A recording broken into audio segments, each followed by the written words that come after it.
젤렌스키 대통령과의 회담에서 우크라이나의 안전보장에 관여하겠다고 밝힌 트럼프 대통령이 러시아와 우크라이나 정상회담 조율에 착수했다고 밝혔습니다. 젤렌스키 대통령은 영토 문제는 푸틴 대통령이 참석하는 3자 정상회담에서 논의하겠다고 밝혔습니다. 워싱턴 연결해서 자세히 알아보겠습니다. 홍상희 특파원.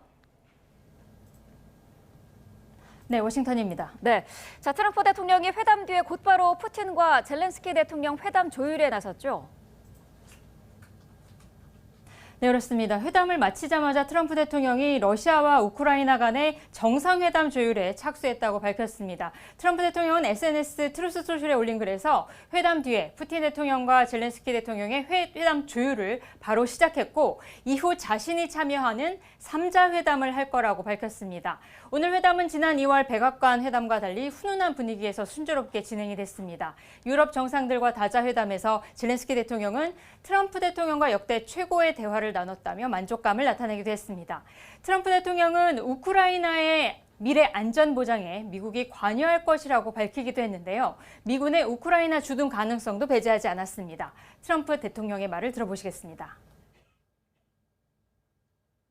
They are first line of defense because they're there. They're Europe, but we're going to help them out also. We'll be involved. 네, 트럼프 대통령은 3자 회담을 빨리 추진해서 2주일 안에 결론을 내릴 수 있을 거라고 말하기도 했습니다. 젤렌스키 우크라이나 대통령은 전쟁이 멈춰야 한다고 강조하면서 푸틴 러시아 대통령까지 참여하는 3자 정상회담을 할 준비가 됐다고 말했습니다. 안보 보장을 위해 미국의 모든 자원이 또 지원이 필요하다고 강조했는데요. 들어보시겠습니다. Do you need from President Trump to be able to make a deal? Is it American troops, intelligence, equipment? Everything. Strong Ukrainian army. That's what I began to discuss with your colleagues.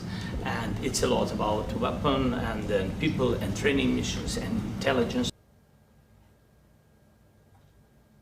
젤렌스키 대통령은 미국이 안보 보장에 대한 강력한 신호를 보냈다면서도 영토 문제는 3자 회담에서 논의할 거라고 밝혔습니다. 블룸버그 통신은 이에 대해서 영토 교환 논의를 푸틴과 직접 회담에서 해야 한다는 요청에 트럼프 대통령도 동의한 것으로 보인다고 분석했습니다.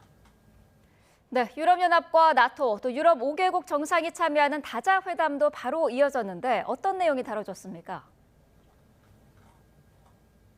네, 트럼프 대통령은 젤렌스키 대통령과의 회담 직후에 유럽 정상들이 참여하는 다자 회담에 나섰습니다. 이례적으로 EU 집행위원장과 나토 사무총장은 물론 프랑스 대통령과 독일 총리, 영국 총리 등 유럽 5개국 정상이 참석하는 확대 정상회의가 진행된 겁니다.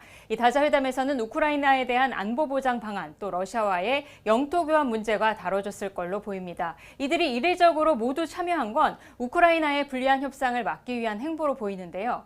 이 회원국을 집단 방위하는 나토 조약 5조와 유사한 방식으로 우크라이나의 안보를 보장하는 안에 다자 회담에서 어떤 의견이 모아졌는지도 관심입니다.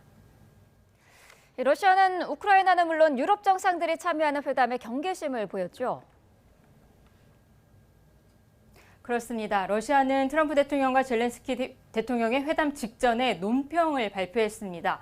러시아 외무부 대변인은 우크라이나에 나토군이 배치되는 시나리오를 단호히 거부한다고 밝혔습니다.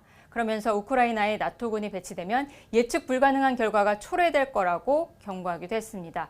특히 지난주에 영국과 프랑스가 휴전 시에 우크라이나에 병력을 파견할 가능성을 언급한 데 대해 강하게 반발하면서 영국은 이 힘든 협상 작업에 개입하지 말라고 말했습니다.